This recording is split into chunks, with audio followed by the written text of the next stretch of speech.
हाँ दोस्तों, tortoise hair concept पे तीसरी प्रॉब्लम करते हैं। यह है लीड कोड प्रॉब्लम 1141। इसमें क्या कहा है? उसमें कहा है कि अगर लीड कोड लिंक लिस्ट में आपकी साइकिल है तो रिटर्न करो ट्रू, अदरवाइज फॉल्स।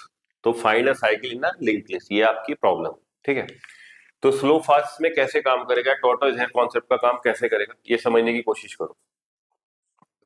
देखो, अगर ये आपका एक सर्कुलर ग्राउंड है, एक बंदा यहाँ पे ए है और एक है बी। ठीक है, ए की स्पीड है 10 किलोमीटर पर आवर, बी की स्पीड है 20 किलोमीटर पर आवर।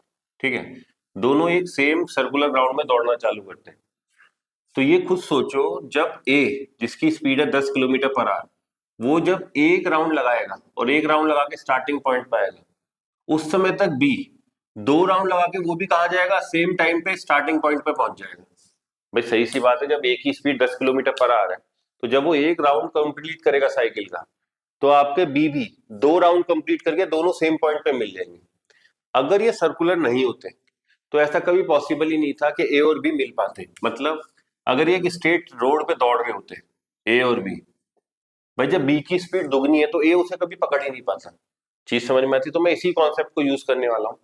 क्या कि मैं एक को तो एक सिंगल पॉइंटर मूव करूंगा और दूसरे वाले पॉइंटर को डबल मूव करूंगा। तो अगर सिंगल वाला मूव करते करते कभी डबल पे मिल गया तो इसका मतलब दो इसके अंदर साइकिल है। क्यों? क्योंकि अगर सर्कुलर चीज है तभी आप ए और बी एक दूसरे से सेम पॉइंट पे मिल सकते हैं कुछ समय बाद। क्योंकि जब ए एक राउंड कंप्लीट करेगा तो बी दो राउंड कंप्लीट करके सेम पॉइंट पे आ जाएगा। तो उन्होंने कहा यही कॉन्सेप्ट हमें यूज करना है। कैसे? मैंने कहा मेरे पास एक पॉइंटर है फास्ट, वही यूज करेंगे कॉन्सेप्ट को। जब अभी तक के दो प्रॉब्लम है मैंने करा है, आप इस प्रॉब्लम पे डायरेक्टली जब मत करना, पुराने कोड को देखते हुए चलना।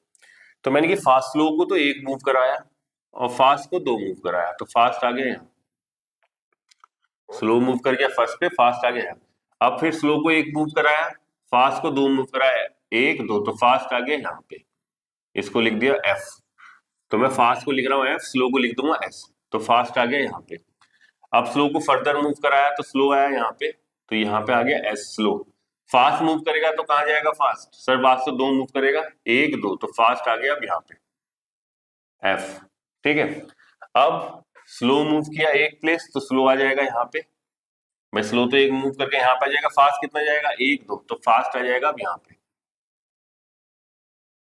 ठीक है, अब स्लो मूव किया एक प्लेस तो स्लो तो आ गया यहाँ पे, और फास्ट दो प्लेस मूव करेगा, एक दो, तो फास्ट भी यहीं पे आ गया। तो कभी भी अगर स्लो और फास्ट को मूव करते करते दोनों मिल जाएं तो समझ जाओ कि उस लिस्ट के अंदर साइकिल प्रेजेंट है आपकी। क्योंकि फास्ट आपका दो दो प्लेस मूव कर रहा था और स्लो पॉइंटर सिंगल मूव कर रहा था। तो वही कॉन्सेप्ट जो मैंने यहाँ बोला कि अगर एक 10 की स्पीड से दौड़ रहा है और एक 20 की स्पीड से, अगर दोनों कभी मिल पाए कुछ समय बाद, तो इसका मतलब समझ जाओ वहां साइकिल है। क्योंकि स्ट्रेट रोड पे ए और बी कभी नहीं मिल सकते, क्योंकि बी की स्पीड ए की दुगनी है। तो हमने कहा यही कॉन्सेप्ट है। क्या? कि हम सर लिंक लिस्ट में मूव कराएंगे एक पॉइंटर को सिंगल और दूसरे वाले को डबल। अगर इन फ्यूचर कभी ये मिल गए तो मैं डैम श्योर हूं वहां साइकिल प्रेजेंट है। अगर नहीं मिले तो भाई फास्ट आपका क्या हो जाएगा? नल हो जाएगा मूव करते करते। क्योंकि फास्ट की स्पीड तेज है, तो हम क्या कर देंगे उस कंडीशन में फॉल्स रिटर्न कर देंगे। तो मैंने क्या कहा, हमने सिंपल सा करा, वाइल लूप चालू किया अपना, fast not equal to null. कि फास्ट जब तक नल नहीं है तब तक हम क्या करते हैं, स्लो को एक एक आगे बढ़ाते हैं और फास्ट को दो दो मूव कराते हैं। तो हमने कहा स्लो को तो एक मूव कराओ, स्लो के नेक्स्ट से अपडेट करो, और फास्ट के नेक्स्ट के नेक्स्ट से, मतलब दो दो प्लेस मूव करता जाएगा, डबल स्पीड से दौड़ रहा है। तो अगर इन फ्यूचर कभी इफ अगर फास्ट कभी स्लो के बराबर हो गया तो भैया सिंपल सी बात है, क्या अगर किसी भी सिचुएशन में फास्ट स्लो के बराबर हो गया तो मेरा सिंपल सा रिटर्न हो जाएगा ट्रू। क्योंकि उसने यही पूछा है कि अगर साइकिल है तो रिटर्न ट्रू करो, अगर नहीं है तो भाई फास्ट मूव करता गया, डबल स्पीड से दौड़ता जा रहा है। तो अगर कभी भी तुम्हारा क्या फास्ट बढ़ते बढ़ते क्या हो जाएगा आपका? नल हो जाएगा आपका। तो तुमने क्या करा यहाँ पे, fast null PTR and fast का next not equal to null PTR. क्यों? क्योंकि इस सिचुएशन को टैकल करने के लिए जो मैंने आपको फर्स्ट कोड में समझाया था, ठीक है। तो तुमने कहा अगर ये बढ़ते बढ़ते कभी भी फास्ट स्लो के बराबर नहीं हुआ और मेरा लूप खत्म हो गया तो मैं रिटर्न कर दूंगा फॉल्स। इसका मतलब क्या, कभी भाई स्लो फास्ट के बराबर नहीं हुआ तो इसका मतलब मैं डैम श्योर हूं कि उस लिस्ट में कोई साइकिल नहीं है। फिर से समझो, तुमसे कहा गया कि find a cycle in link list, अगर लिंक लिस्ट के अंदर साइकिल है तो ट्रू रिटर्न करना है, अदरवाइज फॉल्स रिटर्न करना है। तो हमने पढ़ा था हेयर टॉर्टोइस का कॉन्सेप्ट। तो मैंने क्या कहा, मैं एक को तो हेयर तो दौड़ता है क्या, इसके अंदर देखोगा कि अगर साइकिल है और ए की स्पीड 10 है और बी की 20 है तो दोनों दौड़ना चालू करते हैं। तो जब एक राउंड कंप्लीट करेगा और स्टार्टिंग पॉइंट पे आएगा तो बी 2 राउंड कंप्लीट करके स्टार्टिंग पॉइंट पे आएगा, मतलब दोनों मीट हो जाएंगे।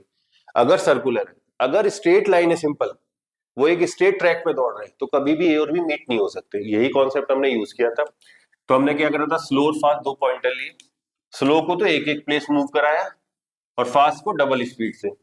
तो कभी भी अगर फास्ट स्लो के बराबर हो गया, भाई तेज दौड़ने वाला अगर स्लो के बराबर हो गया तो मतलब वो साइकिल में दौड़ रहा है, तो आपने कहा रिटर्न कर दूंगा ट्रू। और अगर पूरा बढ़ते बढ़ते फास्ट नेक्स्ट नल हो गया, फास्ट का नेक्स्ट नल हो गया, तो मतलब क्या कि भैया इसके अंदर कोई साइकिल नहीं है, तो मैं क्या सिंपल रिटर्न कर दूंगा, फॉल्स। ये थी लीड कोड की प्रॉब्लम 141, मीडियम मार्क्ड है। बट अगर आपको हेयर टॉर्टोइस कॉन्सेप्ट पता है तो आप बहुत इजीली इसको सॉर्ट आउट कर सकते हो। अब मैं अगर इसकी कॉम्प्लेक्सिटी पूछूं कि भाई कितनी इसकी कॉम्प्लेक्सिटी हो सकती है, तो क्या कितना मूव कर सकता है स्लो, तो इसकी कॉम्प्लेक्सिटी निकालने के लिए हम कितना डिपेंड करेगा, वो डिपेंड करेगा वो साइकिल कितनी लेंथ की साइकिल है, क्योंकि वो उसमें मूव करेगा आपका। आप ये नहीं कह सकते कि simple order of n complexity के भाई जितनी नंबर ऑफ नोड है, क्योंकि आपकी साइकिल में रोटेशन पे डिपेंड